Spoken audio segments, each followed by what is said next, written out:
Graça e paz, boa noite, Deus abençoe a todos. O salmista Davi, no primeiro salmo, ele apresenta o homem que por Deus é considerado verdadeiramente feliz ou abençoado com felicidade. E o salmista inicia dizendo: bem-aventurado ou abençoado com felicidade ou verdadeiramente feliz é o homem que não anda no conselho dos ímpios, não se detém no caminho dos pecadores e não se assenta na roda dos escarnecedores. Esse é o início do salmo da composição feita por Davi. Uma afirmação, uma declaração de que existe um caminho preparado por Deus e através desse caminho o homem ele pode e deve viver através das ricas bênçãos de Deus, incluindo a felicidade, a felicidade. Há disputas aí, há contendas entre poetas, filósofos, psicólogos, psiquiatras, teólogos sobre o que é a felicidade ou se é possível ser feliz. A Bíblia, a palavra de Deus, não só declara que é possível, como também apresenta o caminho a ser seguido, ou o modo de ser e o modo de viver que a pessoa deve adotar e seguir para ser abençoada com felicidade. Falando de bem-aventurança ou de verdadeiramente feliz ou de como ser abençoado com felicidade, Jesus Cristo pegou este salmo, essa apresentação, essa introdução realizada pelo Davi, tema esse comum na literatura de sabedoria profética e também na poesia hebraica, principalmente na literatura de sabedoria. E Jesus passa no chamado Sermão do Monte, não é Sermão da Montanha, Sermão do Monte, tá? Porque se fosse da montanha, seria difícil as pessoas terem acessado o lugar ou terem ouvido a pregação de Cristo Jesus. O chamado Sermão do Monte, que está no capítulo 5 do Evangelho de Mateus e também no Evangelho de Lucas, né? Lucas tem uma apresentação aí num estilo mais rebuscado, né? Nos termos da cultura, no termos da cultura, da ambientação, da linguagem grega. Mas no capítulo 5 do Evangelho de Mateus, nós temos no Sermão do Monte a apresentação do que, para Jesus, constitui a pessoa verdadeiramente feliz. E você não precisa ter nenhuma dúvida de que chamou muito a atenção de todos os que estavam ouvindo quando Jesus começou a pregar as bem-aventuranças, o sermão sobre o homem verdadeiramente feliz. E ele inicia o seu sermão vendo as multidões que se aproximavam e se assentavam. Ao se aproximarem, Jesus começa a ensinar os seus discípulos e as multidões. Bem-aventurados os pobres em espírito, pois deles é o reino dos céus. Bem-aventurados os que choram, porque serão consolados. Bem-aventurados os humildes, porque herdarão a terra. Bem-aventurados os que têm fome e sede de justiça, porque serão fartos. Bem-aventurados os misericordiosos, porque alcançarão misericórdia. Bem-aventurados os limpos de coração, porque verão a Deus. Bem-aventurados os pacificadores, porque serão chamados filhos de Deus. Bem-aventurados os que sofrem perseguição por causa da justiça, porque deles é o reino dos céus. Bem-aventurados sois vós, quando vos insultarem e perseguirem, e mentindo disserem todo o mal contra vós por minha causa. Exultai e alegrai-vos sobremaneira, pois é esplêndida a vossa recompensa nos céus, porque assim perseguiram os profetas que viveram antes de vós. Bem-aventurados sois vós quando vos insultarem e perseguirem e mentindo disserem todo o mal contra vós. Essa primeira fala de Jesus declarando verdadeiramente felizes, dizendo: abençoados por Deus com felicidade são os pobres de espírito, e esses mesmos pobres de espírito são os herdeiros do reino dos céus, ou do reino de Deus. Isso, com certeza, paralisou a todos, silenciou a todos, que passaram a ouvir muito atentamente as palavras de Jesus Cristo.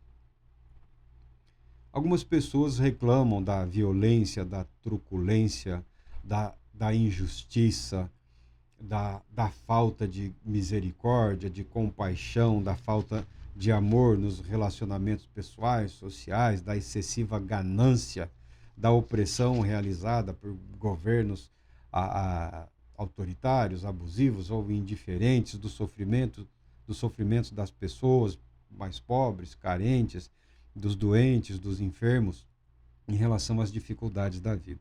Isso tudo é verdadeiro. E saiba que nos dias passados era muito mais intenso. As dificuldades eram maiores e mais intensas. Não raras vezes, tal como hoje, assim no passado, as pessoas buscavam refúgio, como ainda hoje buscam, onde conseguem.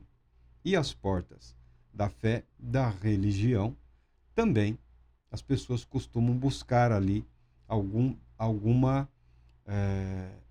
ajuda, auxílio para restabelecerem o sentido, o significado de suas vidas e conseguirem se organizar mentalmente, espiritualmente e seguirem nas suas jornadas.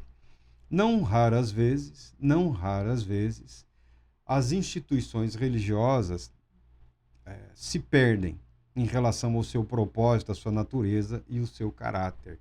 Então, o pobre de espírito, ao invés de receber alívio, apoio, ao invés de receber instrução, orientação, ao invés de ser alimentado pela palavra de Deus, ao invés de ser estimulado a viver uma vida de obediência, de santidade, a colocar a sua confiança em Deus, sabendo que em Deus há recompensa para a vida de retidão, não raras ocasiões eles eram escorraçados, humilhados, ofendidos, insultados, tá? Era isso que acontecia. Porque a instituição é assim no mundo todo e de tempos em tempos isso acaba ocorrendo em todos os ambientes religiosos do mundo. Todas as manifestações religiosas acaba ocorrendo esse tipo de coisa. Não deveria, mas é assim. Então Jesus está falando para uma multidão de pobres espiritualmente, desvalidos, esquecidos, pessoas que foram ou estavam sendo abandonadas pela estrutura religiosa daqueles dias. Na linguagem profética, os pastores de Israel não se importavam com o rebanho, não se importavam com o povão, não se importavam mais com os pobres, com os esquecidos das regiões abandonadas, cada qual preocupado em garantir o seu para os seus. A falta de misericórdia, a falta de graça, a falta de compaixão era, sim, presente naqueles dias. Quando Jesus fala, bem-aventurados os pobres de espíritos, pobres de espírito, porque não é porque a pessoa é pobre que ela se tornará automaticamente herdeira do reino dos céus. Não é isso. A chamada pobreza de espírito diz respeito àquele que reconhece a insuficiência de si mesmo para viver à altura dos elevados padrões estabelecidos pelo Todo-Poderoso Deus. É outro nome para a humildade, a carência. Aquele que reconhece que necessita de ajuda, de auxílio e de amparo da parte do Deus Santo e Todo-Poderoso. Não faltavam pobres de espírito na multidão que estava acompanhando Jesus. Bem-aventurados os que choram, porque são consolados. Mães que perderam seus filhos ou seus maridos, vidas que foram assoladas pela miséria e pela fome, porque a questão econômica também naqueles dias era grave. Os romanos, os romanos fizeram muita coisa boa pelo mundo onde eles dominavam, tá bom? Não, você não pode tratá-los como se fossem simplesmente monstros cruéis e abusivos. Eles tinham uma dinâmica de um império que se impunha. A preocupação deles era basicamente em recolher os impostos e manter as estradas e o comércio livre, tá? Porque com as estradas livres, com a navegação livre, combatendo a pirataria, combatendo os roubos, combatendo a criminalidade, o comércio funcionava livremente dentro das fronteiras do Império Romano. Então a riqueza era gerada e Roma permanecia ali através dos seus exércitos, mantendo uma certa paz e garantindo os impostos do imperador.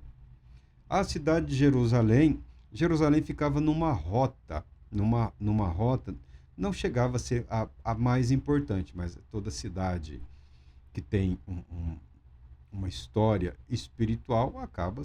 Você está passando ali na Síria, você já viajou 2.000 quilômetros, descer mais alguns quilômetros até Jerusalém, não custava nada. Estava ali no Egito, vamos subir para Jerusalém lá, vamos conhecer. Os romanos eram muito preocupados com o Egito e com a Síria ao norte, essas duas regiões que eles haviam conquistado e dominavam essas regiões. Entre o Egito e a Síria estava Israel. Israel formava um corredor ali entre o poderoso Egito, uma nação próspera que produzia cereais e muitas outros produtos em grande abundância, e temos também a região da Síria, né, com importantíssimas rotas comerciais ali. Eu falo ao norte, né, porque eu estou falando e estou vendo o mapa, né, mas se você quiser procurar aí pela geografia, talvez não seja necessariamente ao norte. É que eu estou falando, eu estou imaginando aqui mais ou menos o mapa. Não estou tão voltado aqui ao norte geográfico aqui. É mais a posição do mapa. Acima e abaixo. Acima a Síria e abaixo o Egito. Então, era assim uma posição estratégica que Jerusalém ocupava. É fácil culpar só os romanos, mas uma das grandes causas do sofrimento do povo israelense não eram só os romanos, era a ganância das suas próprias lideranças ou das lideranças estabelecidas pelos romanos. No caso aqui, nesses dias, são os descendentes de Herodes, que tinham direito a administrar junto com os romanos, ou em favor dos romanos, diversas regiões ali do Israel naqueles dias. Então, as tarifas dos reis locais, dos governadores, dos magistrados, os impostos cobrados pelos romanos, e somados a isso a ganância das pessoas que estavam no poder, o povo sofria e sofria muito. Então Jesus traz para si toda aquela população carente, ansiosa. Outro caminho, outras pregações naquele dia envolviam os chamados rebeldes, os proclamadores de rebeliões, de revoltas, que tentavam usar o sofrimento do povo contra eles mesmos, contra o próprio povo, ou supostamente contra os dominadores romanos, tá? Essas pessoas sempre existiram e sempre existirão na face da terra. São os manipuladores.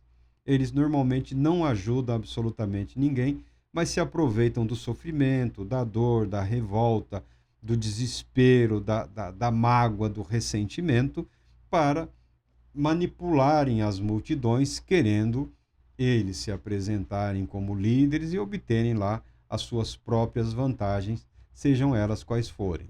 O mundo sempre funcionou dessa maneira.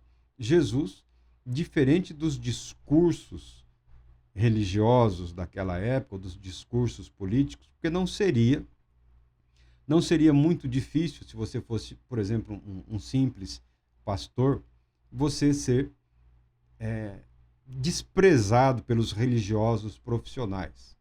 Porque quem trabalha com o gado, com o rebanho, sabe que o rebanho não conhece o dia da semana. O rebanho precisa de cuidado todos os dias. E o povo, o religioso, era muito apegado ao sábado.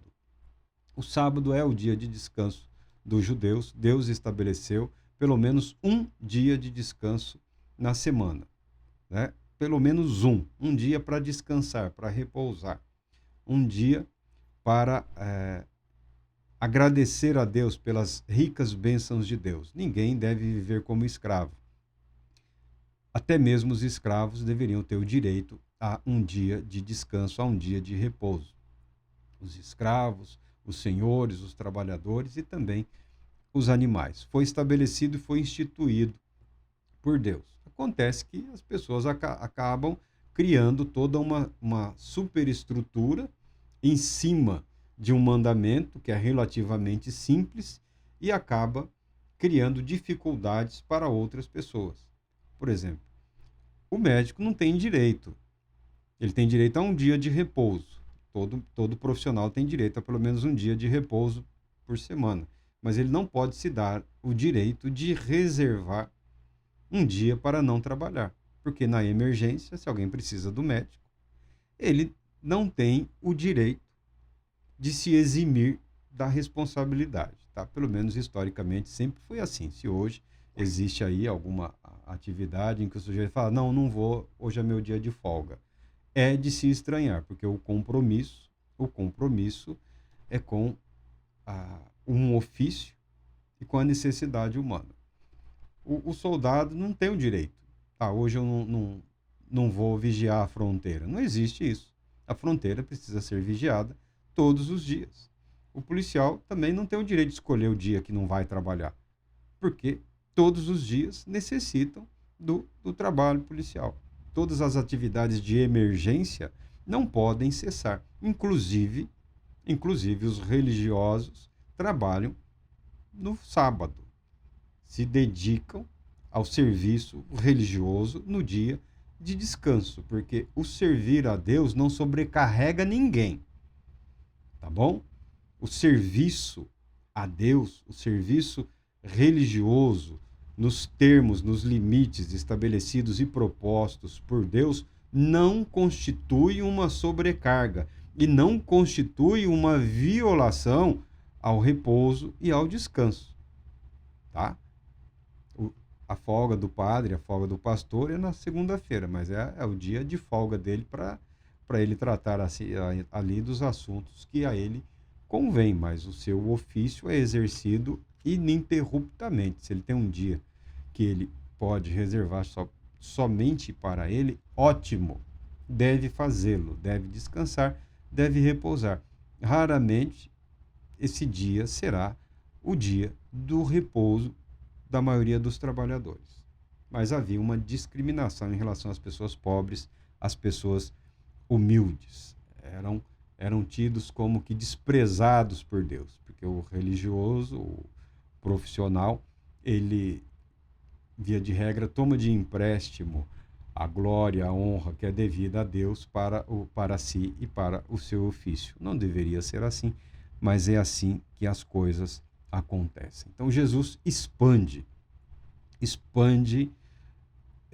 o Salmo 1.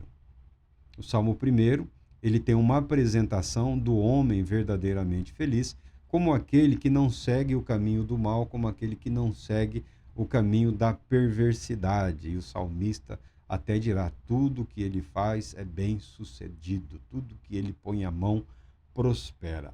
Jesus Cristo vai além do que foi conferido e concedido ao salmista. Jesus Cristo é a revelação maior. Jesus Cristo é a revelação superior. Jesus Cristo chama para si todos, ainda que a sua vida não esteja sendo bem-sucedida neste momento, ou nesse aspecto, ou por conta disso ou daquilo, por conta da doença, da enfermidade, da fome, do divórcio, da perda do marido, da perda da esposa, da perda do filho, ou do abandono, do esquecimento. Uma das coisas que mais dói nas pessoas, eu trabalhei com seres humanos, todo mundo trabalha com seres humanos, né? Eu trabalhei na polícia, trabalhei com seres humanos, obviamente. Mas uma das coisas que mais dói ali, que você percebe ao longo dos anos, uma das coisas que mais marca nas pessoas, tem a questão da violência, tem toda uma série de questões, mas o abandono é uma coisa que marca profundamente o indivíduo. A mãe que foi abandonada pelo filho, a esposa que foi abandonada pelo marido, muitas vezes não foi um abandono físico, não foi assim, um abandono material, a palavra certa, né? Nunca faltou nada. A pessoa não deixou a casa, a pessoa não pediu o divórcio, não foi embora com o outro, está ali, mas está ausente. É um abandono psicológico, é um abandono emocional. Às vezes ocorre o abandono físico. O casal, um abandona o outro, muito embora estejam vivendo debaixo do mesmo teto, deveriam ser um casal, são vistos como um casal, mas quando você é colocado a par da realidade das pessoas, a palavra que você encontra, mesmo que exista ainda alguma intimidade, alguma coisa, é abandono. Abandono. E você vê a dor de muitas pessoas que nos momentos mais difíceis das suas vidas se sentiram abandonados. Se sentiram abandonados pelos seus irmãos de fé, se sentiram abandonadas pela sua igreja, pelos seus pastores, pelos sacerdotes, pelos chamados líderes religiosos, pela estrutura eclesiástica. Esse sentimento, essa sensação de abandono é uma marca na vida dessa multidão toda aqui. Todos esses quebrantados de espírito, esses que perderam seus bens, os filhos, as propriedades, a dignidade, o nome, o sobrenome, todas essas pessoas quebradas, literalmente, alguns doentes, outros enfermos na sua alma, no seu espírito, Jesus chama de verdadeiramente felizes. Por quê?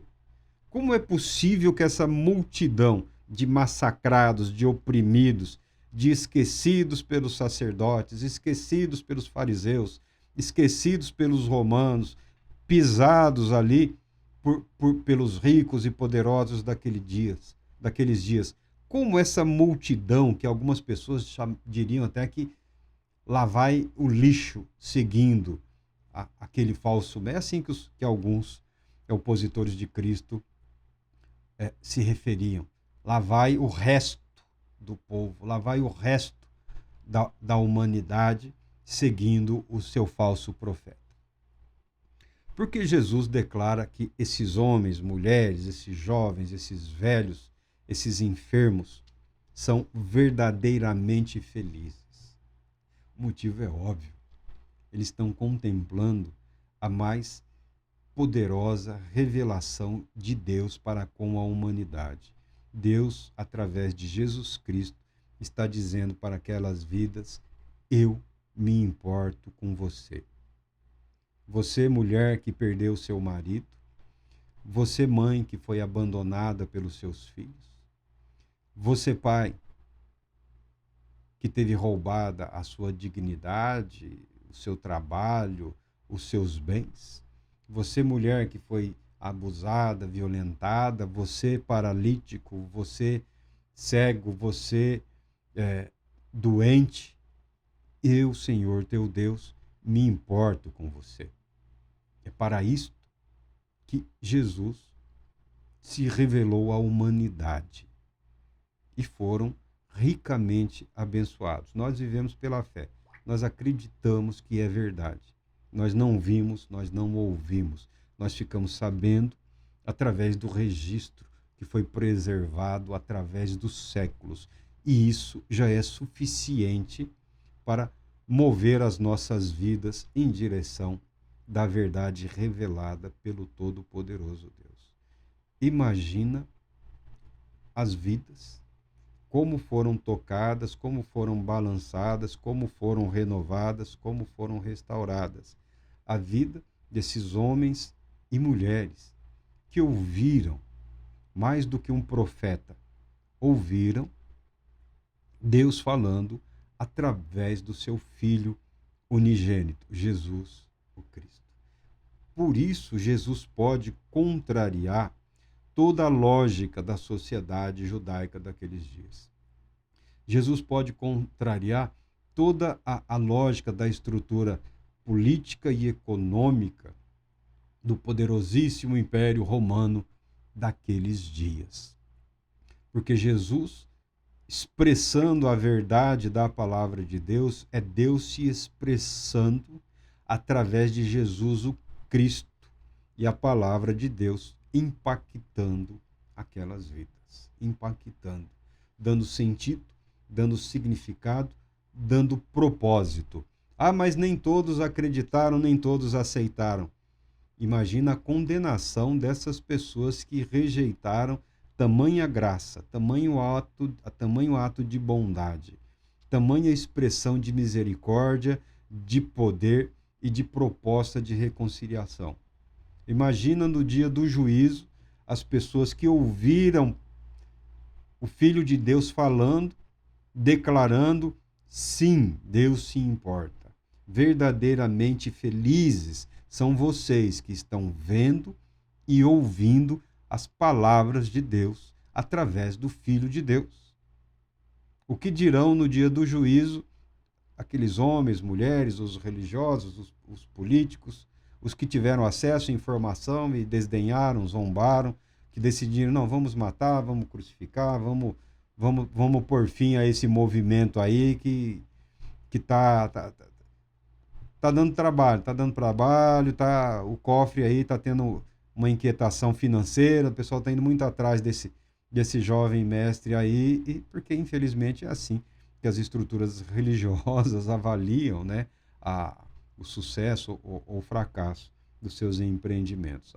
O movimento das pessoas, né, a preocupação, só falta pôr uma roleta ou um contador ali, né, o giro de pessoas, e também ali os recursos financeiros. Nada contra os recursos, nada contra a movimentação de pessoas, mas não podem ser esses os princípios que avaliam o sucesso do empreendimento que visa a glória de Deus, né? Não pode ser esse.